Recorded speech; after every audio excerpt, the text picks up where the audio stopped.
Guys, welcome back to the Kings of Extreme. Oh, sorry, Kings of Scream. Well, we are pretty extreme too. We are pretty extreme. So, but no, the Kings of Scream podcast. I'm Daniel. I'm Tyler. And Tyler, what are we going to talk about today? We're going to go a little farther back in time. Well, let's do it. Let's jump in that time machine. 40 years plus. We're going to look at 1974, Texas Chainsaw Massacre. Ooh, an American classic. American classic, and it's in the heart of Texas. Gotta love it. We want to apologize. Well, not really apologize, I guess.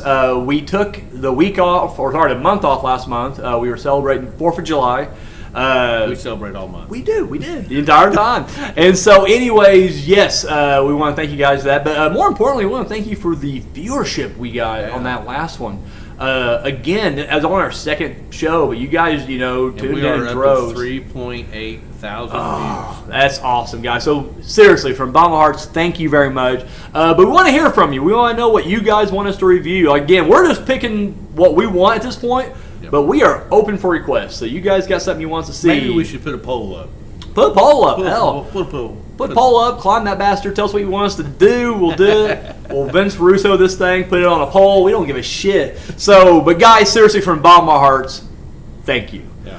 So, but enough of this sentimental crap, let's get into it. We're talking about the Texas Chainsaw Massacre, where 5 young people on a bit of a vacation. They're going to visit their, they're visiting their dead grandfather, or 2 of their dead grandfathers, and they have a family home nearby, and they go visit. However, lurking in the shadows is Leatherface with his chainsaw. So you got the weird family next door. Exactly. Definitely not the family you want living next to you. So before we get into this actual movie, I just want to ask you right now, when was the first time you saw this movie, and what was your kind of initial reaction to this thing?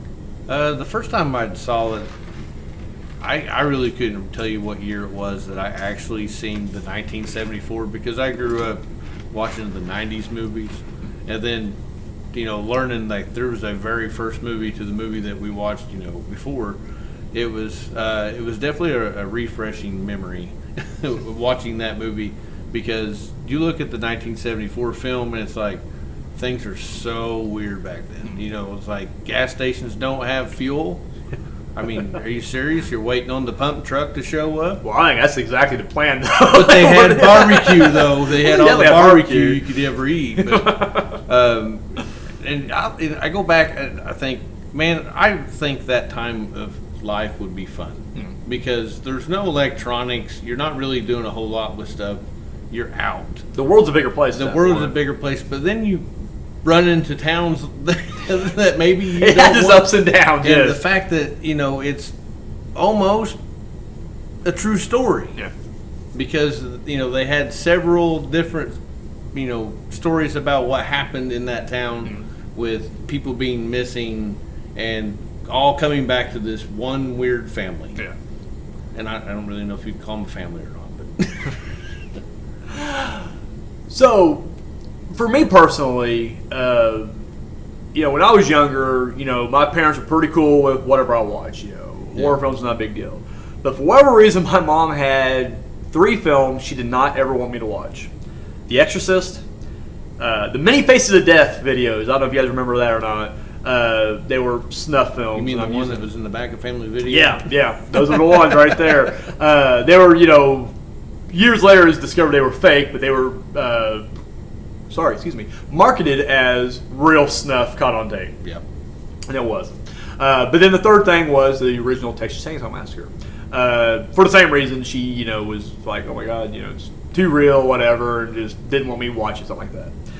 It's funny when I get the timeline out, because literally, this is like when I'm in the 3rd grade trying to watch Texas Chainsaw Massacre, and she's like, no. I was able to finally watch this thing, oh my God, 5th or 6th grade, so I was probably 11, maybe 12 when I first got to watch the original Texas Chainsaw Massacre. We just moved in town, and we used to have a video store, North End Video, and I'd walk up there several times. I mean, I was just a horror movie junkie back then. Had to get my fix. You had your own membership card? No. So my parents had one, but the guy who ran it was a guy named Max. Yeah. Dude was so cool. He would let me rent just about anything, and never once questioned my age or said do you think your parents should let you? No, never, because Max didn't give a shit. So I remember renting movies like I Spit on Your Grave which was a big old school clamshell, and it had a sticker. This is 90s that said you must be over the age of 18 to rent this because it has message stuff. Didn't give a shit. He just the purple sticker. It was a black one. This one, but one? but still, yeah. He didn't care. So, anyways, I finally talked to my mom and let me do it. So I went to North End Video and I get to rent the Texas Chainsaw Massacre, and I'll get into more of my thoughts later on it. But I will say that I honestly, it wasn't as scary as I thought it was. But that's the case with all these that she said I couldn't watch. I guess because I built the expectations in my head like I was going to be just shitting myself in terror, and then it turned out not to be the case. However, I will say that this movie did always kind of hit me because of the based on a true story tag it's given. Now there is a bit of an asterisk next to that, and we'll get to that here in a bit. But yes, based on a true story. So we'll get into the behind the scenes real quick on this thing. When Tobe Hooper and I can always mispronounce his last dude's name, Kim Hinkle, decided to sit down and write this thing. They had these different ideas. The idea of Leatherface was based on serial killer Ed Gein from Wisconsin. And it's already been kind of hit once before. Psycho is loosely based on the same character. Yeah. So there is a connection between Psycho and Texas Chainsaw Massacre. However, there was this slew of serial killings in Texas at the time. And so he kind of incorporated a little bit of that. And the guy who was eventually caught for this, he basically, when they caught him, he just turned himself in and said, look, I know what I did was technically wrong, but I stand up for it. I did what I thought was right. And he always found that weird sense of moral justice fucked up. He was just like, here's a guy who clearly did horrible things, but in his mind, he's like, no, I was doing, my God-given American, and he was more proud of his trophies. Well, but it was also like he just thought it was just the way of life, this is normal. This is, the way it should be. Much like the Sawyer family. I'm sorry, they don't get changed to the Hewitts till later in the series. The Sawyer family, because again, it's like their way of life was being threatened in their eyes, and that's why it was okay to lash out because society shut down their slaughterhouse. Society put the freeway over there, so they don't get much visitors in a small town, and so this was the only way they could survive would be a cannibalistic, psychotic family. And even though we know that's fucking crazy, in their mind they're just like, no, this is the new American way, and that's just what we got to do. And so Tobe Hooper was very immersed in that. He's really inspired by that. And then the last thing was everybody kind of asked him, well, where did chainsaw come from? And he always tells this funny story about how he's in a hardware store one hot Texas day before most stores even had AC, right? So he's just sitting there in this long line, and he's just like, fuck. And he's like, if I just had something to get through this line, and he looks over and on this shelves there's a chainsaw, and he's just like, yeah. Take that chainsaw, just go through the crowd. Cut the whole line and down. So it's just just a weird mixture. They brought all the different elements together. So they get together, they decide to make this movie, and so initially they get their cast together. And I won't go through the entire cast, but the real standouts here.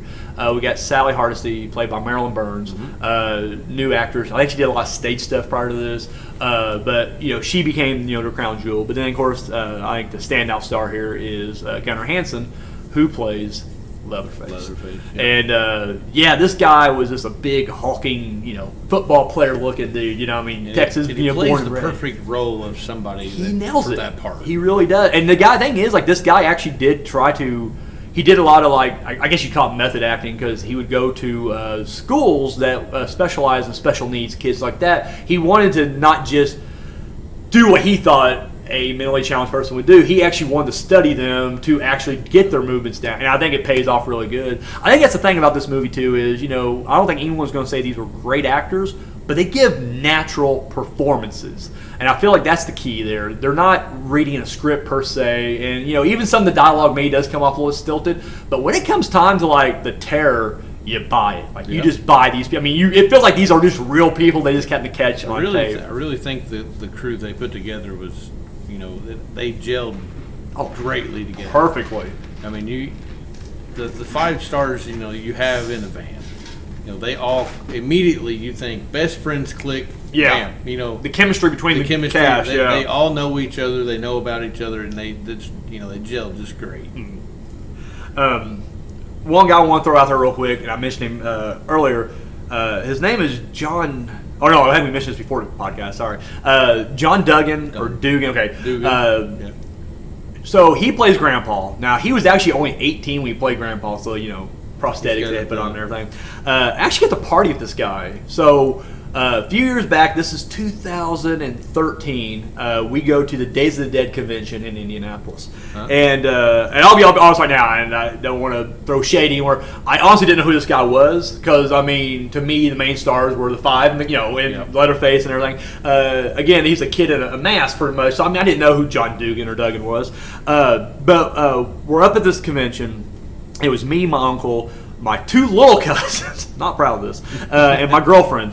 And so convention's pretty much over, and we've never been to a convention before. We didn't know there was like an after party type vibe or people were partying in the hotels. So as we're leaving, there's these two guys, this became known as the Canadians, but these two Canadians yell from their room as we walk by, "Hey!" And we're like, "What?" And we turn around, and they're like, "Hey! You want to have a beer?"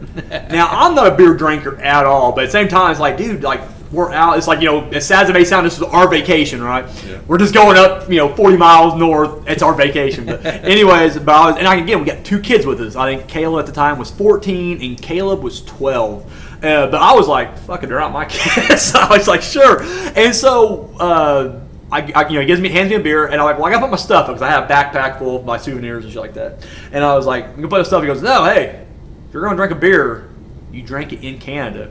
And he had a whole border around his door, so it was like, you're entering Canada. So, again, not a beer drinker, but I was like, fuck it. So I downed this thing, right? And I was like, guys, I'm coming back. Let me open my stuff up. So I come back, and at this point now, the party has grown. So, it's just everything you've seen in any college movie. The room was just full of people, bathtub full of beer, whatever, insane. And so, anyways, hell of a night. But at one point, my uncle's in the bathroom, and John Duggan walks in, and he's just like, whose dick do I gotta suck to get a fucking beer around here? And my uncle's like, well, hopefully not mine, but the beer's right there, Dude, this guy was the coolest dude ever. Like, just down to earth, just seemed like, he didn't have a chip on his shoulder. Because I've seen a lot of, again, I'm not trying to be disparaging by saying it, but I've seen a lot of, small celebrities who act like they're just fucking Denzel Washington or something. You know what I mean? Like, they're just like, yeah, I was in that slasher from 30 years ago, but guess what? I'm the shit now. It's like, dude, you haven't done shit in years. But this guy was just super cool. So, yeah, that's a little side story I want to throw out there. I actually partied with the grandfather from Texas Chainsaw. So, yeah. So did you ask him about, about the mask? So, here's the thing. I didn't know who he was. Literally, I felt like such a poser. I didn't know who he was until after the fact. And then when I saw him at his table the next morning, I was like, oh shit, that's Grandpa from Texas Chainsaw Massacre. And I'm just like, I thought he'd be older. I didn't realize, I didn't know it was a man. I thought it was an old guy they had in the movie. I really thought it was some old dude. They kind of don't tell you those kind of hidden secrets. No, absolutely not. And so the last piece of the cast here that I want to bring up, probably the most famous of this group, is the narrator, narrated by John Larroquette. Now, for those who are probably younger than us, probably don't know who John Larroquette is, there used to be a show called Night Court, and he was the slimy public attorney. What was his name? Danny or something like that? Anyways, John Larroquette. He was also in the movie Richie Rich, where he played the villain in that as well. Yeah. Funny thing about John Larroquette is he did this before he got famous, but he was always super cool about it. And even though it was one of those things that people didn't really connect to him until many years later. It wasn't like everybody's like, you're the voice from the narration of Texas Chainsaw Massacre. No one did that. But years later, when it became more known that it was him, he was cool to come back 2 more times. He came back for the remake in 2003, and then again for the newest remake that came out last year, or beginning of this year. So just really cool. John Larroquette never got too big for his horror britches. You know what I mean? A lot of people will be like, I don't do It's the horror. perfect narrator. He has the greatest voice. In fact, when we did Unspeakable Acts, my buddy Simon, he did the opening narration for us, and we just basically said, rip off John Larroquette. We want you to do the John Larroquette voice, and he did it. And so anytime I do any kind of voiceover myself, I try to do the same thing. I can't do it as good as Simon, but I try to rip off John Larroquette. Poorly, I might add. Could you imagine walking around your house with that kind of voice, narrating people as they do stuff? Hello. On this Sunday afternoon, five youths went to my kitchen and grabbed the orange juice. No, we'd love to do that. We'd love to do that. Dump on the floor. You mentioned the look of the film, and I thought it was very interesting that this film was shot on 16 millimeter, but then blown up bigger. And that gives it this kind of grainy / almost documentary style. It has a very real look to it. And I think that's the other thing that just makes this movie kind of like like the old wars where you had the film from there. It makes you feel like, okay, at least it doesn't feel like you're on set. Yeah, no. There's nothing glossy about this. There's nothing fancy. I mean, as much as like, we love Friday the 13th and Halloween, it's like, you can just tell it's film. Yeah. You're shot on film. It's made to be theatrical. Whereas this feels like it's meant to be like a documentary almost like it's a fly on the wall recording all this. So it just has a very unique look to it. But they kept that look, and I think that's what made it. The best part of it is absolutely they didn't enhance. No, when you went into the houses were old. Yeah, they were trashed. They didn't redecorate the houses to make them look like upstanding. They did decorate them with carcasses though. Yeah. So there was a guy who went out and found like roadkill and varying degrees of devoured bones or whatever, decomposed bones. And so they did do that, but you're right though. Everything else pretty much was. I mean, you're looking at this Texas ranch, So, shooting in the hot sun. All the crew members and cast members have horror stories about shooting 100-degree weather, and it's like and I will never pretend like we did anything like this, but being an underground filmmaker, we filmed in hot weather. I mean, when you have no money and there's no trailers to go to and there's no catering and like that, it's like that sucks. So I can imagine. In Texas, and you're not getting paid. Not getting paid. Yeah. I mean, exactly. I mean, they're in the same boat. We are in the same boat there. Neither one of us is getting paid that much. So it's like, but apparently, I guess because Tobe Hooper, he wanted to get the movie shot the way he wanted it shot. Apparently, he pissed off a lot of the cast and crew, and so he said by the end of the movie, people was pissed at him, and it literally took a few years to go by before they started talking to him again. Like I guess he was just trying to get his movie shot, And I've been there too. I'm sure I've had, they never said to my face, but I'm sure I've had some people go like, God damn, another take, Daniel? We got to do another take? It's just like, we're doing another take. I got to get this, movie right here. So it's got to be, set certain standards. Absolutely. Especially when you're doing like a film in that nature, where you have to keep your audience entertained. Oh, absolutely. There's a couple of parts in the movie where it kind of slows down a little bit, like in the beginning. But when they get to that certain point of this is where all this shit's going to happen, it breaks bad. Oh yeah, the entire freaking movie. I mean, there's no breaks at this point. It just keeps going, So before we kind of talked about the setup, so let's get to the actual movie itself. Again, we won't go through it blow by blow. We do recommend you check this movie out. Yeah. I think it's easy to say we both highly recommend this. Yeah. I don't want to speak for you, but definitely.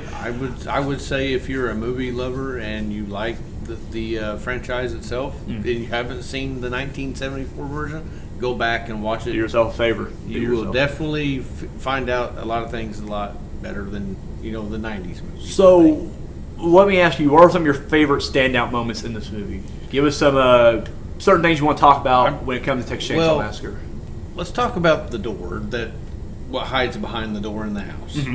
Okay, if for one thing, you don't just walk up to a house, open the screen door, and you walk in, and you're like, hey, hello, like you're already setting yourself up for disaster. That's the definition of fuck around, find out. I mean, seriously, it's exactly it right there. When they say that, that's what they're talking about right here. Why knock and then ask, and then go ahead and just walk in? Yeah. Take the hint. Nobody's answering. Yeah. This is a trope in most horror films, so it's just like, hello? Well, I guess I'll open up the door and barge into these people's houses, Of course, it's always a country home out in the middle of Texas where there's no neighbors to report anything happening, except for, the fact that you have to really, be on your feet, I guess, when you're entering zones like that. Arguably, though, if you really break this down, would the family would these teenagers have been fucked with had they not trespassed? Now, granted, they did have a run-in with the hitchhiker early on, and he did, he ends up cutting Franklin and causing a little flashbang there. He tried to lure he did try to lure. But when you think about it, though, none of them got hurt until they left their property and went into the Sawyer's, property.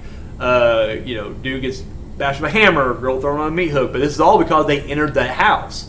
Kirk goes looking for him, same thing. He enters the house, and then it's not until Sally and Franklin are going to investigate. And again, I don't know where they were at. They could have still been on their property. Who knows? But logically, they're walking for a while, so I gotta think they're off their property at this point. So it just kind of makes you think, like, again, yes, this is the extreme, but it's like, maybe the Sawyers are justified a little bit. They felt threatened, in a weird way. And it's like, you come into our domain, well, now you're going to have to face the consequences. So if they would have been like, the family that lived there, would they have been okay? See, it makes you wonder. I mean, really, though, because, I feel like the old generation that would have lived there wouldn't be tromping around their neighbor's house. You know what I mean? Like, they had that. And I think that's, another thing you can look at here. I'm not sure if this is meant to be a theme or not, but it may be, like, generational disrespect. Like, older folks would be like, I'm not walking around these people's house.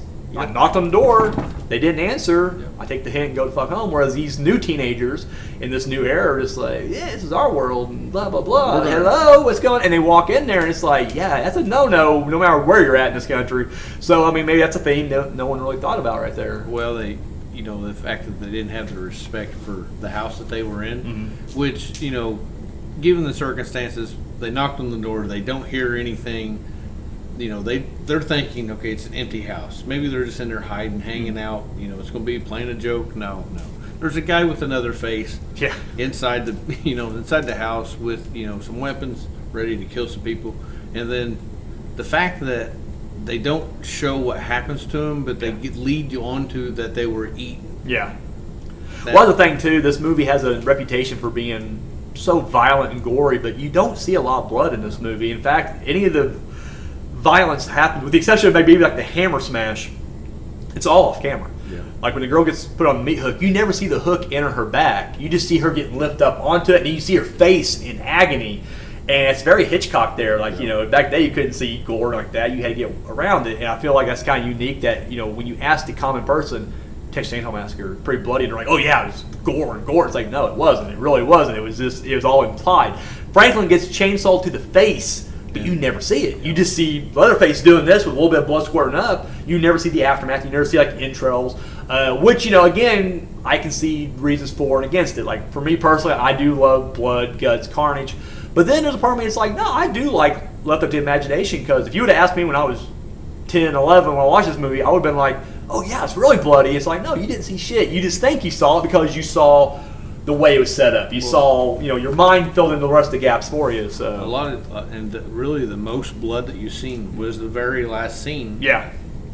Of her running down the highway. Covered in blood, Covered in blood. And so, yeah, you're right. It's exactly. It's like they wanted to show you like what she actually went through. But what you didn't see was all the the carnage they had. Arguably, she wasn't fucked up that much. It's more psychological damage done to her. Granted, they do drop the hammer on her a couple of times here and there. They cut her finger or whatever. But it's like, for the most part, it's like, no. You don't really see a lot of what we would consider today torture porn. You don't get none of that back then. It really was very minimal. But I think it was something new that no one expected. And again, your mind's telling you you're seeing something way worse than you really are. And of course, you add that with the insane sound effects, her constantly screaming. It's just the minimum on music in this movie too. It's like it's mostly noises. The entire scene we're talking about with I forget the guy's name, but the first couple that go up and show up, and dude gets a hammer in the head, and the girl gets put up on the meat hook. All you hear there is the buzzing of a generator for the longest time. So it's like this setup of like, oh yeah, all you're hearing is the silence of the Texas afternoon and a generator. And I think that's the other thing too. It's like, that's your first hint. It's like, yeah, there are people here. There's a generator running. So it's not like it's abandoned. But you knock on the door, they didn't come to the door, and you intruded anyway. And it was like, the silent kills. Like Kirk, when he went in the house, hammer. Yeah. Dead. No screaming, no... oh yeah, silent, quick. Everything was just right to the point. You basically hear the impact, him hitting, him kicking a couple times, and then with Leatherface dragging him back in and slamming that door, that iconic shot. Yep. That's that's all the sound you get there. And I think a lot of modern horror filmmakers could take a hint from this, because they want to add loud noises and and it's like, no, you can literally just have it. Yeah, you're jump scared. They want to do that, and it's just like, honestly, you don't need that. This is just as effective without all that goofy stuff. I think it's more effective because it's like, if you could imagine the silence that you're around, and then all of a sudden, out of nowhere, you're getting hit. The bang of a door, or a chainsaw revving up. Yeah. It really is just the natural noises. Which there. I think they did a phenomenal job. Oh, absolutely. With the sounds, pinpointing when they put the sounds into the movie, where they put them at makes that part of the film so much better. except for the last 9 minutes of listening to Sally scream, I tell you what, I wanted to break my damn TV, Daniel. I wanted to break it. As time goes on, I will say it gets a bit grating. I can compare it to another just classic film, The Shining. Now, I love The Shining. The Shining's brilliant. But as I get older, the one thing that bugs me about The Shining is the ending where we cut from Danny being chased by his father. Mm-hmm. Terrifying. But we cut back to Wendy, and she just keeps stumbling around with her knife, and then she runs into the dumbest shit. Now, I'm not saying it wouldn't freak you out if it was really happening, but it's my God, your son's being chased through a hedge maze right now, a fucking axe by Jack Nicholson. That's terror. You bump into some skeleton, some dusty skeleton, and you're just ah! And then you see a nice, kind British gentleman, lovely party, isn't it? Yeah, he's got blood coming out of his head, but it's who gives a shit? He's over there with no weapon. You're oh my God! You see a weird furry guy going down on a British dude, and you're just oh my God! It's just bitch, what are you freaking out about? You're just seeing random shit. Yep. But she screams so much that by the end, now that I watch that now, it does get on my nerves. And the Texas Chainsaw Massacre the same way. If you would have asked me previously, many years ago, I would have been no, that's really scary. But now I guess that I've seen it so many times that, that last 9 minutes. Yeah, like I said, the last little chunk there, it is a bit of an endurance test because it's just it's noises, it's her screaming. It's just really until she's literally out of the house, then it kind of gets a little bit better. But the whole dinner sequence of her just screaming, it's just it can get to you. You're just kind of dude, fucking kill her now. Just get it over with right now. When they bring Grandpa down the stairs, I could see screaming from that point, but I mean, it is an unsettling scene. Let's not. I won't downplay that. I will say, I guess she's earned the right to scream. But as an audience member, I will just say, yeah, it's a bit much by the end of it. And like I said, not even in a shocking type way. Now it's just more of I'm jaded and I'm just I'm tired of hearing this shit. Quit your screaming. Quit your screaming over this. My God. Just run and quit screaming. You don't have to turn around, look with your bloody face, throw your hands up. We don't need that part. We're talking about sound. I think one thing I really love about this that, it's made famous by this movie, and then you hear it in all the sequels pretty much. Yeah, the flashbulb sound. I love that. So much so they actually, I forget which Marilyn Manson, he did a cover of I Put a Spell on You, and he uses that sound in there, and it's so fucking cool. Love that part of it. One thing people comment on is that, most horror films of the time, and even now, all the scares take place at night or whatever. But here, they show a majority of stuff broad daylight. Pretty much 80%. Yeah, and when you see it at the very beginning, just the scene of the dead body on top of the tombstone and all that shit, it's just there's just something unsettling about that. The horror is in your face, and it's daytime. It's not even what's in the shadows. No, this shit's out in front of your face right now. And then look pretty fresh. Yes. Oh, absolutely. Yeah. No, definitely. Yeah. No, it looked pretty brutal. So I guess let's jump to the end of this movie because I will tell you, just gonna do the whole I watched this when I was 10. It wasn't that scary, and that's true. I didn't think it was too scary at all. However, there's one sequence, one shot that always kind of stuck with me. You get to the end, and Leatherface is chasing the girl. Oh, actually, him and his brother, the hitchhiker, are both chasing her, and a semi-truck comes out, runs over the hitchhiker. Pretty fucking brutal. Love it. So she's running around. Truck driver gets out, sees Leatherface, and he's like, oh, shit. Always what happened to that guy. The overweight truck driver, young black guy gets up in there. He pulls her up with him. Leatherface is chainsawing the door. He goes through it. Black dude grabs the wrench and he chucks it right at Leatherface, hits him in the head. He goes down, hits his leg. Now Sally will run this way around the truck. And for those at home who are listening to a podcast, can't see my fingers, I'm sorry. But she runs around the truck in one direction.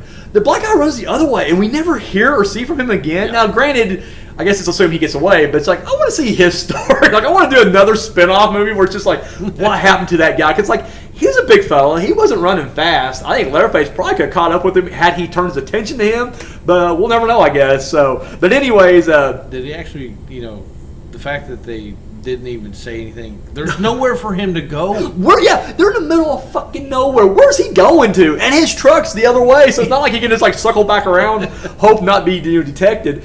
But pickup truck pulls up next to him, sees the carnage. It's fuck this. But Sally jumps in the back of the truck and it takes off. But as she jumps in the back of the truck, you get these quick shots of Leatherface. And he is right there on top of her. And for whatever reason, I'm 10 years old, But that just hit me like, holy shit, drive, hit the gas. And I mean, if he wanted to, he could have chucked the chainsaw back there and got her. I mean, if it would have been Leatherface today, that's exactly what he would have done. He'd be like, fuck you, and threw it. But my God, I don't know why, but like anxiety crept up in me as a kid. I'm just like, oh my God, go, go, go. And then the final shot of the truck driving away, but he's keeping up momentarily. And it's just like, God damn. And for whenever I see that, it's still to this day, I'll just be like, fucking go. Like, what are you waiting on? Get the gas, you know? And so, I don't know. For me, that was always an iconic shot. Like, everybody will talk about, you know, the first shot, you know, Leatherface with the door and slamming it, or the meat hook, or, you know, whatever.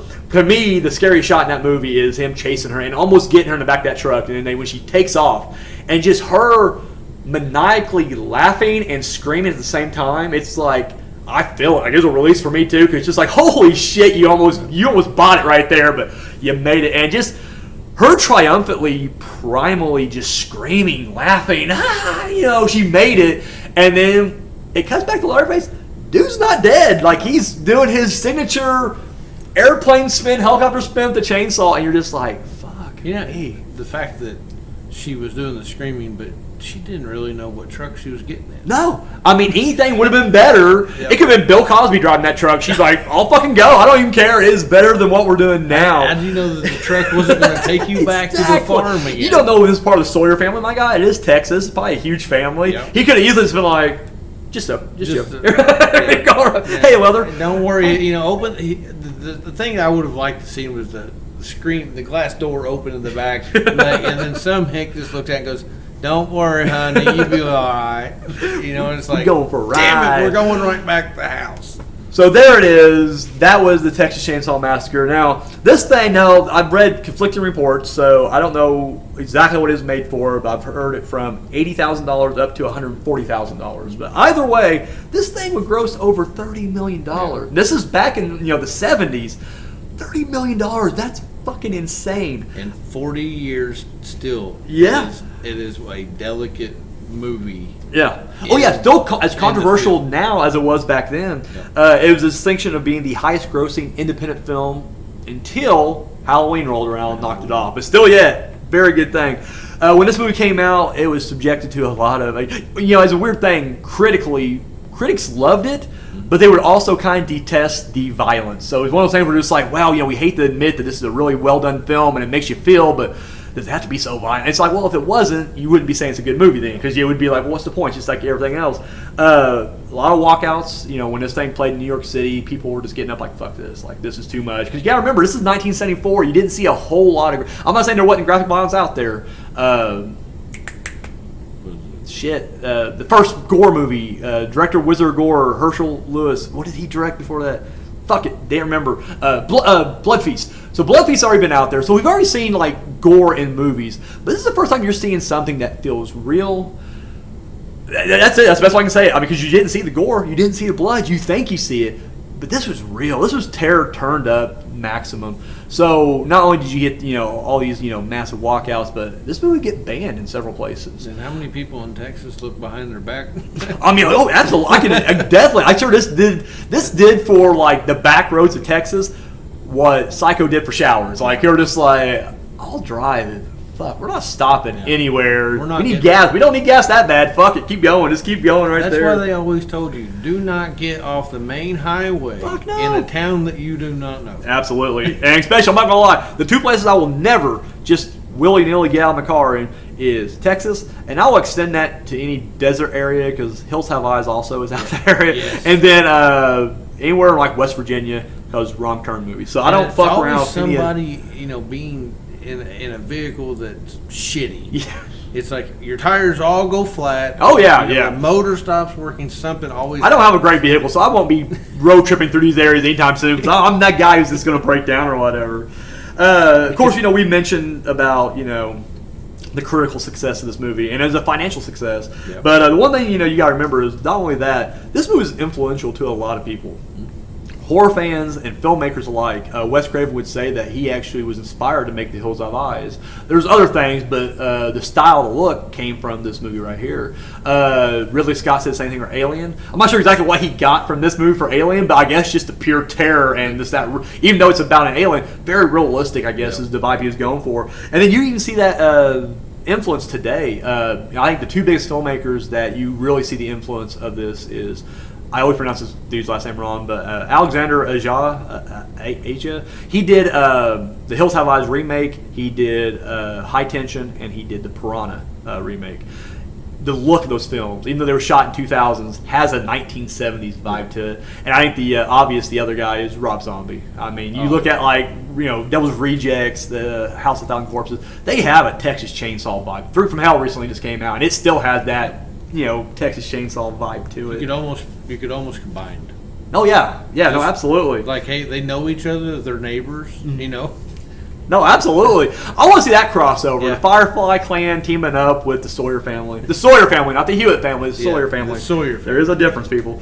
So we kind of covered a little bit about maybe some of the social commentary in this movie. And I think one thing that we already kind of discussed, like the breakdown the old American way, because when you look at this movie, the Sawyer family kind of represents the old way. It was slaughterhouses that used a sledgehammer, the old way. But then when the new freeway comes in, when they shut down the slaughterhouse, when they go to the gun with the bolt in it, and you're replacing all these slaughterhouse, these butchers, and they're all put out of job, and yet the kids kind of representing the new America. They're fresh faced. There's like we're going to change things of our ideas and blah blah blah, and we get a clashing here in the middle. And I just kind of curious, did you kind of see those themes in this movie when you was watching it? If you go from like the old style of how people used to be, I guess, and then you got the new style of kids, they clashes, button heads left and right. So the way that they made this, it was, don't bother people when they're out in the middle of the town. Just respect others. Do your own shit. Do you and leave others alone. And don't get off the damn highway. Exactly. But yeah, I think the story of how they mixed with some possible true rumors and with what they put with the movie. Yeah. I think it just flowed so good. No, it definitely did. In fact, it flowed so good that, again, I kind of told everybody, where the sources came from. Like, there really was no Leatherface, there was no, Chainsaw Massacre in Texas. It was just different elements put together. But it's funny that when I talk to other people who don't know these facts, they assume that this story happened beat for beat. Like, they believe there was a Sally Hardesty who was chased in the back of a truck. All the way down to like her, crippled brother getting chainsawed in the face. And I'm like, well, no, that never happened. There's elements. And they're like, no, it did. I saw the documentary. It's like, there was no documentary. Like, you didn't see shit. Like, this is a movie that was, fictional. But again, that just shows you the power of this film. Like, people, they believe. Like, it seems so realistic that it could happen. Well, it actually is just a reminder of like, don't let your children stray. Oh, absolutely. No, I mean, I kind of see that, because it's just one of those things where it's just like, there are evils in this world, and when you're, like you said, you're backpacking through this. Especially when you're going into an area of people that, don't keep up with society, and they're stuck in their own ways. Yeah. That, which there's nothing wrong with. No, absolutely not. Everybody's allowed. You just got to respect it, though. And once you start trespassing their house and shit, it's like, well, guess what? Now you're in their world. And I like the fact that the movie kept it in Texas, because they did 10 different places, locations, but they were all in Texas. They didn't move it to another state to get a different feel. It's like, dude, we got everything we need in this part. We're going to use it to our advantage, and they made a great. I gotta say, the Texas Chainsaw Massacre franchise, for the most part, been pretty solid about that. Even though some have been filmed in other countries. I think one of them was actually filmed in like Europe at one point, but it pretended to be Texas or whatnot. But it's one of those things where it's like, you'll never see like Leatherface takes Manhattan, which I don't know, maybe they should. I mean, Leatherface in space, But I don't know. At this point, I'm like, fuck it. They've already done all they can do in Texas. Why not expand outwards? Yeah. You get on the subway and you see Leatherface standing there, oiling his fucking chainsaw, and it's like, you know what? Yesterday I just seen Jason, and he was going the same way. He was going there. He was going the same way. So brothers. I'm going to go the opposite way. But the fact that they made where he took the face, his original face, it doesn't look like it's some like artsy work. Yeah, you know, yeah. It has a raw, primitive look to it. Yeah, and yeah. I think, and that's why, like, that's one of my favorite characters. Yeah. In horror films, because he plays a natural role. Yeah, yeah. And it's like one of those things where you think, well, is he really like that underneath?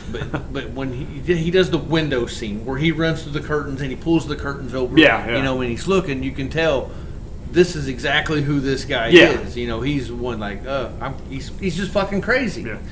Well, it boils down to at the end, I mean, it's just that. And that's the thing, like, again, I think like what makes a great villain is a villain who doesn't realize he's a villain. Yep. When you're actually doing cruel things for the sake of doing cruel things, it's like, yeah, you're an asshole, but you're a big villain. But this guy, I feel like he's just protecting his home, and at the same time, it's almost like he doesn't even know what he's doing is wrong. All he knows is, his family wants him to stop these intruders, and he's got to chase them down. But it's like he's doing it for the love of his family almost. And like you said, he has a very naturalistic look to him, and his performance comes across the same way. Like, I don't know, I just never feel like, yes, he's a bad guy, he's doing bad things, but I don't think mentally he's a villain. I think, honestly, this is what he thinks is right, and he's just doing what he thinks is expected from him, from his family.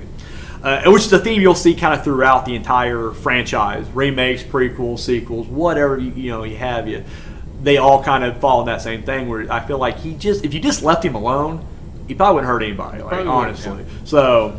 it was more about just keeping up the old slaughterhouse. Yeah, that's all it. Yeah, keeping the old ways alive. Another theme that people kind of touched on, which I think is kind of bullshit, but they bring up the fact that this depicts violence against women in a huge way, and I'm like, well, that's horror films in general. To try to pigeonhole this one, that one. But the one argument that you make that does kind of it's kind of hard to argue is that when the men die, for the most part, it's pretty quick. It's the women that we see in pain and anguish, hammer to the head, whatever, pretty quick. I guess Franklin gets it pretty brutal. He gets a chainsaw to the face, but we get the first girl, put up on a meat hook. We see her wither around in pain. We see her in a freezer at one point. She's in, whatever. So we see the pain on the women, and then like I said with Sally at the end, same thing. It's like, yeah, she don't get killed, but it's like, my God, it's just like 30 minutes of her just going through psychological damage, being chased. And I'm thinking, like, okay, that's fine if you want to try to draw the comparisons there. I don't see it, and I'll just say right now, my stance on this is there's no agenda or attack. Because I think that's the whole point of horror films is these women become stronger afterwards. I'm not saying they have to go through this to become a tough woman. I'm not saying that at all. I'm just saying that for the most part, it's the men that get taken out pretty quickly, and it's the women. And that's why the term final girl is a thing, because like these women are tough. We mentioned this with Friday the 13th 1 and 2. It's like there's nothing sexist about that. I don't think. I think it's just you find out how tough they are when they get put in certain situation, and they all act different. That's the thing. Not all women are the same, and I feel like that not all final girls are the same too. Whereas some of the girls fight back. Sally and Abraham, just pure survival. Just keep moving until you're fucking free. So I don't know. I don't buy that. What do you think? Do you think this is a anti-woman type thing? I don't. No. I think it's just they have their roles in movies. That's all it is. It's just roles in movies, and it depends on the character, how they play the part. Yeah, how it's portrayed.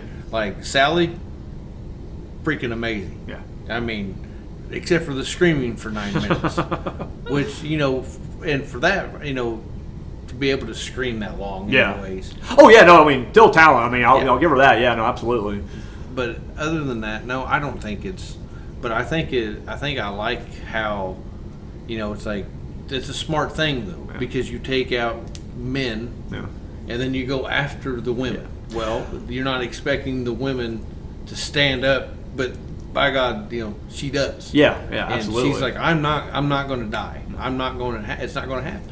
Then I think also, and I know there are certain cases of final men. I mean, not as much, but there is. But I think this, as an audience member, and I'm just speaking for myself personally. I don't want to get on a rant here. I don't want everybody to try to cancel or something like that. But I think just typically, we are more conditioned to root for a woman who's running around screaming in the woods, being chased by a maniac, as opposed to a guy running through the woods screaming. It's like, I don't know. I mean, I'm not saying that's right or wrong. I mean, I'm no different. If I'm being chased by a chainsaw, you better believe I'm squealing in a high-pitched voice, oh my God, and I'm running just the same. I'm just saying from an audience perspective, I think we're more forgiving when the woman's being chased. Whereas if it's a guy, it is like, well, why are you trying to fight? You know, I mean, like, I get you're probably not going to win, but it's like, again, that's not right. I mean, that's reverse sexism right there. Expecting the men to fight back against a Michael Myers, a Leatherface, a Pinhead, or whatever, that's going to result in death anyways. But it just seems like that's how society is. So you're right. It's almost like the men get taken out quickly just because it leaves the women more vulnerable. So the men got taken out quickly, but they also almost got taken out in a silent way. Yeah. It's like it just happens. Yeah. You know, it's like, it's not like he's standing, Leatherface is standing right in front of the guy, giving him a chance, because it's like, hey, I'm going to... But, there's some things that maybe I wouldn't have done, like not going in the fucking house at the first... A little bit of respect for the homeowners there.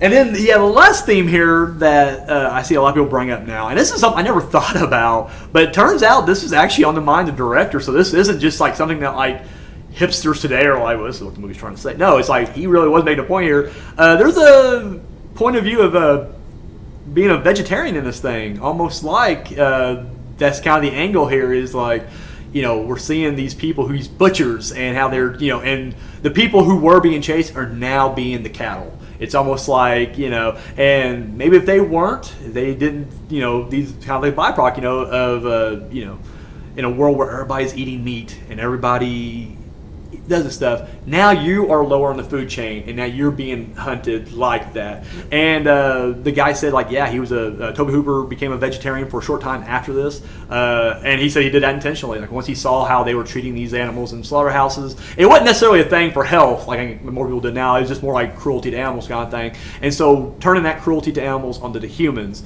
was definitely a theme that he was going for here. And even Spanish director Guillermo del Toro said the same thing, that whenever he watched this, he's like, I'm vegetarian now. And I'm just like, I just thought it was kind of interesting. Now, did you pick up on any of this? 'Cause I'll be honest, I didn't. For years, I watched this movie. Well, I'm a meat lover, so I love my bacon. I love my steak. It's hard for me to understand. I understand the concept of this is how we get our food. And it's always wanted to be done behind the scenes, because nobody wants to see the cow killed, but they want to eat the cow. I'll be honest with you. I think if I worked at a slaughterhouse, that could turn me off meat. Like, I'm not saying meat in general. Oh no, I could. But it would be one of those things where I'm just like, I could, if I could eat meat from there, I'd have to like go to like a McDonald's and just be like, all right, make my burger. I don't want to. It's kind of like me when I watch movies and a dog dies. Yeah. I skip that part of the movie. I absolutely cannot handle seeing an animal die. That's the funny thing is, like, in movies, it's like, dude, kill, torture, how many people you want. Yeah. Do it. Leave animals. But it's like, once the dog gets killed, people do, like, they just shut down. Like, no, can't do it. That's one of those lines that, when we did Unspeakable Acts, our characters, we killed children, we raped women, it was, tortured anybody. Nobody was off limits. Everybody died. The one thing we wouldn't do, though, was kill animals. And we're just like, well, why would we? Like, there's no point in it. Like, our beef would be with the humans, not with animals. But I remember at one point we're sitting around like, well, what else can we do? Rape the dead and blah, blah, blah. And it's like, do we kill an animal? And everybody's like, no, we're not doing that. You want to kill another kid, throw another kid on the pile, but leave the dogs alone. So it's like, no, I mean, I get it, too. I mean, make sure you get the frog away from the fire. I don't. But there wasn't much of an animal sighting in this movie. Well, not a live one, anyways. A lot of bones, a lot of. Which, when they go into Franklin's, like, dad's house, you think, okay, that looks, that's pretty nice looking. Yeah, maybe just a little out of style. Yeah, no doubt. I think that's kind of cool too. I mean, I don't know if I'd call it Gothic or not, but there is a Gothic undertone to this abandoned... I mean, let's face it, I wouldn't call it a mansion, but it's a good-sized farmhouse. The fact that it's abandoned just in the heart of Texas, too, it's just... I don't know. I guess you don't expect that. Now, today it's a little bit different, I guess, because today there's, like, abandoned houses everywhere, but I don't know. There's something about that. It does kind of give this, like, I guess you call it, like, Southern Gothic in a way. It looks like a 4-bedroom, 2-bath house. Oh, nice. I mean, you clean that thing up, it'd be really good. You could probably sell it on today's market for, like, $125,000. Oh, easily.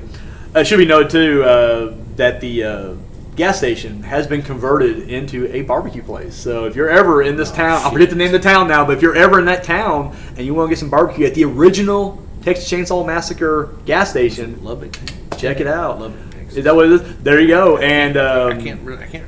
I know that the 10 locations they had. Yeah. But I can't remember which location was for the gas station. But if I did show up, I'd bring a lot of friends. Tyler, no doubt. If somehow this podcast blows up and we get some money, we're heading down to Texas and we're going to get some barbecue down there. We'll film it. Hell yeah. Do a live show. We'll do a live show there. Hell we yeah. We don't care. So anyway, we talked about the social commentary on this movie. Let's move on to Leatherface, because he predates Freddy Krueger, Michael Myers, Jason Voorhees, and those are usually considered the big three. But it's like Leatherface is one of those that's always kind of... It seems like him and Pinhead kind of vie for that fourth spot. Like when people do their Mount Rushmore of horror, people will kind of swap out Leatherface and Pinhead. Personally, I'd probably go Leatherface over Pinhead, not because we're doing this movie, just I personally think Leatherface is a better, interesting character.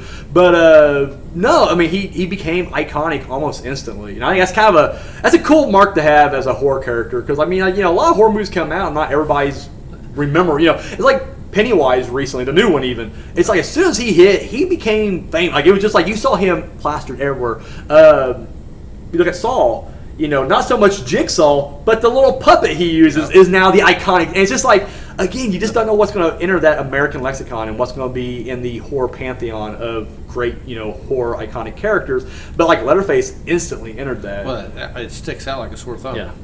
Very unique. You mentioned the whole thing before. The mask, very unique looking, and especially in this movie, it has more of a raw and real look. So yeah, I think no denying that. This movie did get 89% on Rotten Tomatoes, which for a horror film, pretty fucking good. I mean, that's fresh. It's fresh, not certified fresh, but it's fresh nonetheless. Pretty fresh. This thing actually spawned some video games. We actually got a video game coming out soon, which I am looking forward to. From the guys who did the new, the recent Friday 13th movie, they're doing a Texas Chainsaw, and apparently.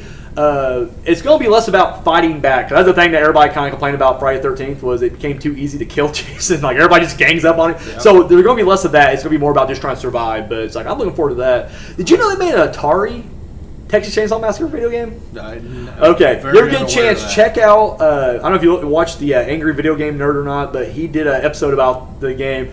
And I mean, it's exactly what you think. It's really cheesy looking. It's Atari, But apparently, it had the opposite effect. So whereas this movie had a reputation for being so brutal, and it was banned, and people walked out, people drove to check it. Like people went out of their way to watch this movie.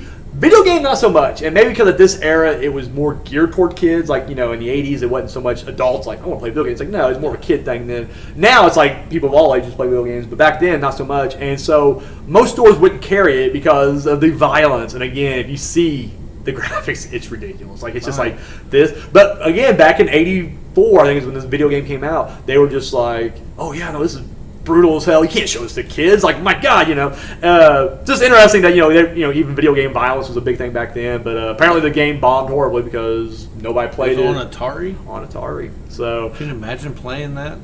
Oh, apparently it's not a good game. Basically, you play Leatherface and you're just killing trespassers, and so you just basically it's like a track that's constantly moving, but you got to go up and down on it, and you got to avoid fences and I think like cow skulls. And so you got to avoid them while chainsawing people. Again, very basic. I mean, I'm sure video games on your phone have more graphics and more gameplay, value here. Sometimes those old games are just addicting as hell. Oh, absolutely. I don't know. Anybody out there has played the original Texas Chainsaw Massacre video game? Drop us a line. Let us know what you guys thought of it, because I personally never played it. Believe me, I would have tore this up if I had it. But now I'm going to find it on the computer now. I'm going to try it. So this franchise spawned a ton of sequels, and the funny thing is, like, the timeline's all fucked up. So here we go. Following this was the Texas Chainsaw Massacre Part 2, which same director, same writer, all that stuff, and it is followed up pretty good. But then you get Leatherface, Texas Chainsaw Massacre Part 3. This one goes in a more comedic route. Thing is, like, where this movie is all horror, the second one goes a little darker in tone and more violent. It actually shows the blood and gore. But Part 3 goes in a more comedic route. Not over top, but, still goofy. You get Chop Top in there, it's like, fucking forget about it. So that's the trilogy. But then, like I said, in 94, they tried to release Texas Chainsaw Massacre: The Next Generation. Originally titled The Return of the Texas Chainsaw Massacre. But when it came out, and it was obviously shit, they packed it up and put it on the shelf. Until a couple years later, when Matthew McConaughey and Renee Zellweger, stars of the film, became huge mega movie stars. They're like, oh shit, wait, we got this movie they did back here. Re-released it in '97. Bombed horribly. I'll tell you right now, I just going to be a bold statement. My favorite from the franchise. I know it's a bad movie. I'm not saying it's on the level of this one. I enjoy it on a different level, though. It's just so bad, it's great. I mean, McConaughey kills it. Like, I hate McConaughey during his romantic comedy phase. Seemed like after 2010, he kind of stopped doing those movies and started doing more like dramas, like Dallas Buyers Club and Wolf of Wall Street, which are fucking brilliant. Yeah. But there was an era of McConaughey where it's just Failure to Launch, and I don't know what else he did. 10 things to lose a guy or some shit, or him and Kate Hudson. I don't know. He did a lot of bad romantic dramas, and I can't do those. And so I hated him for the longest time. But when I watched this movie, I'm like, fuck. Like, where's this McConaughey at? And he's slowly coming back. And it'd be funny, I guess in earlier interviews, he almost couldn't really deny he's in this movie, but he didn't talk about it. But now that he's kind of mellowed out, and you can tell he's like an actor's actor. Like, he's not in it for the money, because they even said, like, they tried to pay him like $14.5 million for like some kind of romantic movie. He's like, I'm done with those. I want to do real work. And so he turned down a payday to do like legit work. So it's almost like, yeah, he's not in it for the money. He's on, or maybe he doesn't care about the money anymore because he's already a millionaire. But either way, he's opened up more about this movie, and he actually does think about, you know, the good times he had on this. He really didn't think it was going to get made, and you know, it's such a low budget piece of shit that he's just like, yeah, this is probably going to stay in the can forever. So, well, it's one of those things that is a hidden classic. It really is. Especially for Matthew McConaughey. I mean, I'm going to say right now, turn your brains off. It's a bad movie. I'm telling you right now, it's a bad movie. Don't expect this to be on the same level as Texas Chainsaw Massacre, but if you can turn your brain off and just enjoy it for what it is, as a fun, get with your friends. I don't know what if you're a drinker, if you do drugs, or if you're just like me and just feed your fat ass. Doesn't matter. It's a movie to get with your friends and kind of pick it apart as you're watching it. It's good stuff. And if you don't want to watch a full movie, I recommend the Dead Meat videos. Check them out. They did a kill count on it and does a pretty good job of reviewing it and kind of doing a play-by-play. Sometimes the kill count movies that they have on there are better than the films. Honestly, yes, I will say that about some of the films on there. Some of them, it's like, yeah, I'd rather watch the kill count than the actual movie. Because the guy that's narrating the kill counts is James A. Janice. He's brilliant. He really is. So Awesome. So that was it for the franchise for a little bit, and then in 2003, Michael Bay got the rights through Platinum Dunes, and they re-released. Or sorry, they didn't re-release. They did the remake in 2003. It's weird now. I think people kind of gravitate toward it now. I remember at the time people shit on it. I really like the remake. In fact, I'll say this: as much of a classic as the original is, I think the remake it makes for a better watching viewment. I do prefer the gritty, grimy, real look, and even though the remake is glossy, grimy, I don't know. I feel like it's an easier digestible movie, and you don't have the final 10 minutes of just non-stop screaming and noises. But again, I mean, again, I can enjoy both films. I'm not trying to put one or the other, but I'm just saying I do think that the remake is a lot better than people give credit for. It would be followed by a prequel. Texas Chainsaw Massacre at the beginning in 06, and I wasn't as big on that one personally. Did you see that? I think it's the one that I may have seen when it came out in the theaters. Okay. But for whatever reason, I cannot remember that movie. Honestly, when the first time I watched it, I just flat out hated it. When I watched it years later, I couldn't remember shit. I was just like, did I even see that? Like, I know I did, but I was just like, I don't remember any of this. And it's honestly, it's very forgettable. That's probably why. Not as bad, but it's a prequel. And the bad thing about horror prequels is like, well, what's going to happen. Well, not as that, but like the villains are going to die because they come back later on for the first one. So it's like, why am I rooting for these kids when it's like, you're not going to win? So it's like, I mean, they may get away. You don't know. You're almost rooting for gruesome. You kind of have to, yeah. So that was it for a while too. The franchise went cold, and then in 2013 they released the dreadful Texas Chainsaw or Texas Chainsaw 3D, depending on where you saw it. It was meant to be a direct sequel to the original '74. but they didn't know how to do the timeline. Like it's supposed to be 30 years later, which would have made it in the 90s. Yeah. However, they have cell phones with FaceTime on it. And it's like, okay, we didn't have that. It's like Zach Morris didn't have that shit in Saved by the Bell, so what are you guys doing with it? It was just a bad movie all around. I mean, it looked great. I will say that about it. It looked like $1 million, but it's like, I'm sorry, there was no substance. Zach there. had the first cell phone in the school. Exactly. So yeah, he wasn't FaceTiming shit. So again, the franchise went dormant again. The funny thing was, when that came out, it was a hit. I think a lot of people were just like, we want to see it. We want to see a new Texas Chainsaw. And then they realized it was shit. Right? Yeah, we're not watching another one. But they were meant to do way more sequels after that, but they didn't. The next one would be a prequel to this one, just entitled Leatherface. It may have been straight to video or straight to internet. I think it went straight to DVD. Yeah. It was bad either way.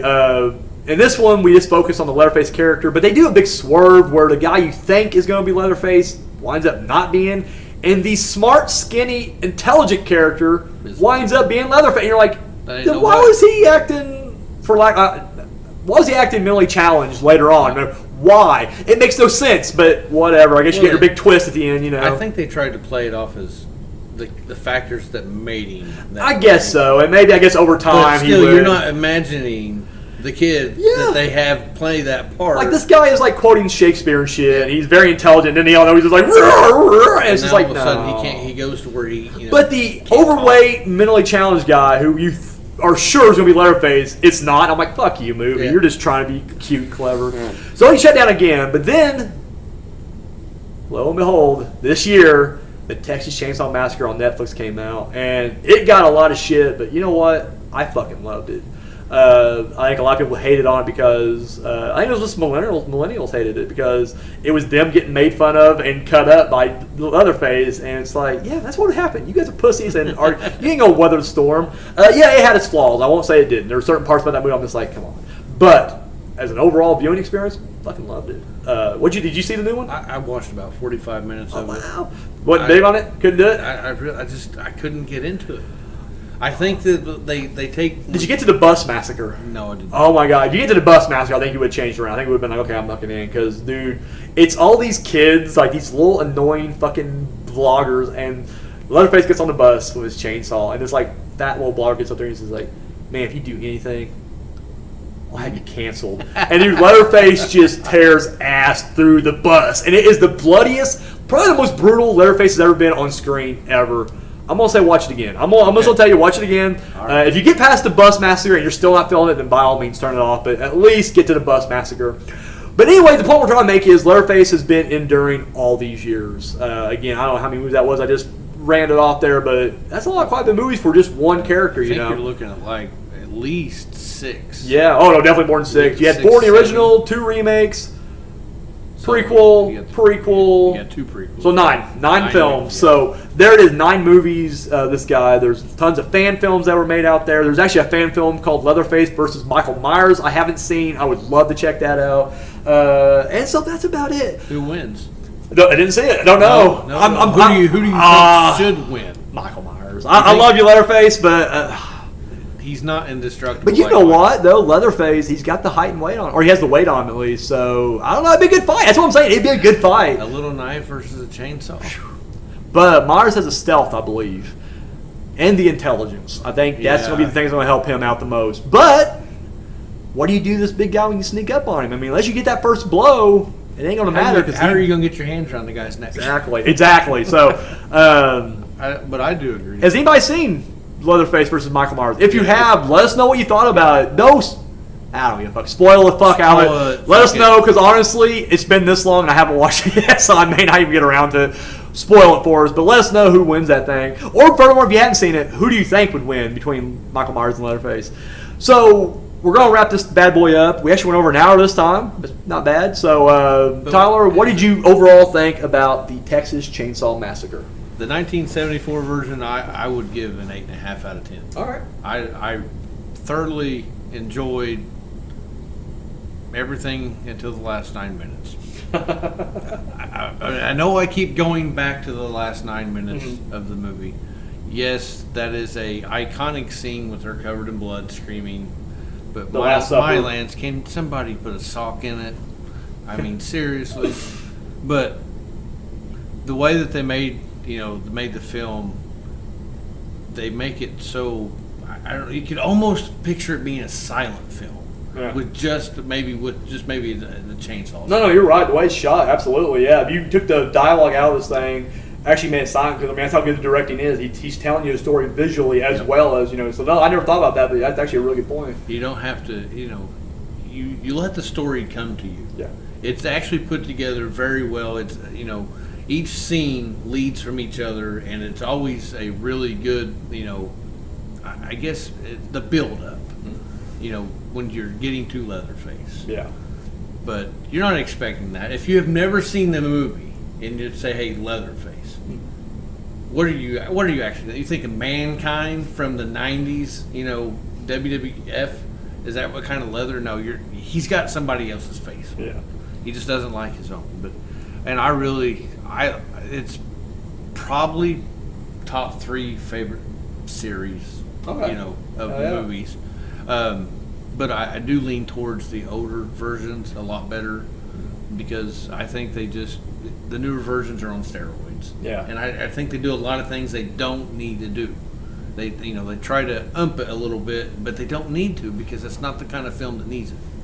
If you keep it with the regular look and the regular feel of, the desert-looking Texas area, but then you want to start jumping different locations, in the United States, it's not the same. Yeah. So when they kept it all together, has a more authentic look. It has a more authentic look, and it keeps you grounded in reality a bit. Yeah, and I think it's like I said, 8.5 out of 10. Yeah.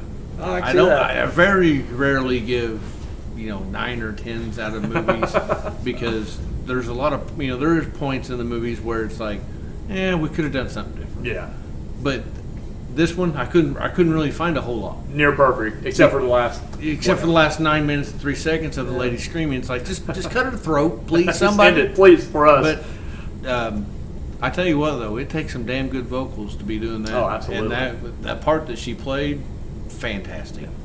I'm not taking anything away from the actors, because you have the 2 guys with Grandpa at the end right there, and it's like, okay, this shit's creepy. Oh yeah, no, it seems very real. I mean, it's very naturalistic, and I think even Rob Zombie said that like one of his favorite screen characters is the hitchhiker, because he doesn't feel like an actor. He feels like he really found some kind of psychotic, insane guy to be the hitchhiker. That I can't think of his name of the hitchhiker, but I think he was very under Edwin Neal or something like that. Maybe something like that. Yeah. But he did a hell of a part. Oh, he really did. The fact that a lot of these people didn't really go on and do a lot after this is kind of sad, because, like, I don't know, I feel like they definitely, at least a handful of them could have had a decent career, For me personally, I love this movie. It's always been one of my favorites. I will say over time, it just dropped a little bit.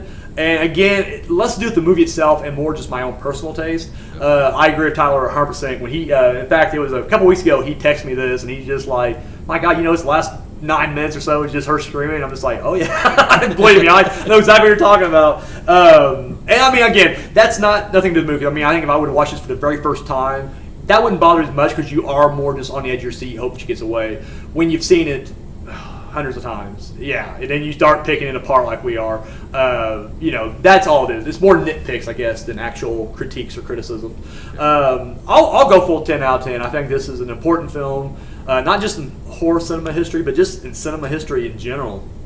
I think, like I said, for all it accomplished in creating a new iconic character, what it accomplished, giving inspiration to young filmmakers to, you don't need to have a studio backing you. Just get your friends, get some, a little bit of money, and get your camera and get out there and make a movie. And I feel like this was one of those first films where people saw like, oh shit, you can do that. I think this and Night of the Living Dead are the 2 movies that everybody will look at and be like, no longer do we have to worry about Hollywood giving us money. We can do it ourselves. And it had 12 actors. Yeah, I mean, that's what I'm saying. Very small cast and crew. And again, I mean, when you think about the conditions they were working under, the extreme heat, all that stuff. And not just that, but then after it was done, just trying to get the movie shopped around, because they had a reputation at this point and nobody wanted to back it. I mean, it's very inspirational that this movie that basically was made for pennies wound up, ranking in millions. So, and then again, I mean, just the place it has in horror history, just the countless filmmakers it inspired. I mean, this is damn near a perfect horror film, and I'm glad we get to cover it. So it's one of those films that I don't think it'd ever be overmatched like with the Leatherface character. Yeah. Because it's, it has certain things about the film that makes it stand out, just like any other film. Mm-hmm. But the things that they have that stand out of this film, it makes it feel so real. Like, who really is your damn neighbor? Yeah, no, absolutely. It's like, who is that friendly family that's just over the hill there? And next to that people water were hole. really mad back then when they put in the new highways. Yeah. And they took away from the small towns. Yeah. That wasn't just a storyline. That was actually That's legit, real yeah. hate. Well, remember, that was the storyline in Psycho. They put the new freeway in, and his motel dried up. Yep. And then again, it was the same. And it's funny because Psycho, we already made a connection with this movie. There's kind of another one there. It's just like, when you expand highways or whatever, take away the trains or whatnot. You don't think about the small towns that do dry up, that do become ghost towns, and not just the ghost towns, but like the families that still try to make those small towns work. And it's just like, yeah, that's insane right there. It really is kind of killing that. The American dream, if you will. Could you imagine? You spent your whole life working at the slaughterhouse, and you made your way up, and you're making a pretty good living, and now you and your family have a farm, and everything's going good, and then out of nowhere, they put a freeway in, and now nobody's driving through town. No one's going to the slaughterhouse. They have to shut it down. Sorry, Tyler, go get another job. What? Yeah. It's like, where am I going to go? I don't have the money. Everything's tied up in this small town. So yeah, no, that's what I'm saying. The Sawyer family is very sympathetic on a certain level. Again, they go extreme, and it gets brutal, but if you look at it from just that standpoint, like what made him this way, it is one of those few cases where you can say, like, yeah, society's a little bit to blame here. Now, granted, don't go that far with it. Pack up, find another place to go. Yeah, different way of living, but at the same time, it's like, oh, this is what happens right here. Well, you have people that want to keep the original way of life. Yeah. And they'll fight for it. Yeah. Yeah. Especially when you go on someone's property. Yeah. And don't go in the damn house. Don't go in the house. Stop going in damn houses. I don't understand. Sitting on the porch is risky enough, but when you actually go into someone's house, then guess what? When the front door opens and no one answers, that's it. There's a fucking killer in the house. Exactly. He just wants you to get so far in. It's like hook, line, and sinker, man. Especially in Texas, it's like their whole bag down there is like, we're gonna get those trespassers, So, alrighty, well, I guess we'll put a little bow on the end of this episode. That was the Texas Chainsaw Massacre, 1974. We both highly recommend it. You can find this thing just about anywhere. I watched it on Shudder. Where'd you watch it? It was on Prime. So there you go. I also have the DVD too, not to brag, but no, like I said, this thing is very easily accessible. So you get a chance to watch it. One day we'll visit Daniel's basement of DVDs that he has hidden. So, anyways, this has been the Kings of Scream podcast. I've been Daniel. I'm Tyler. And guys, we'll catch you next time.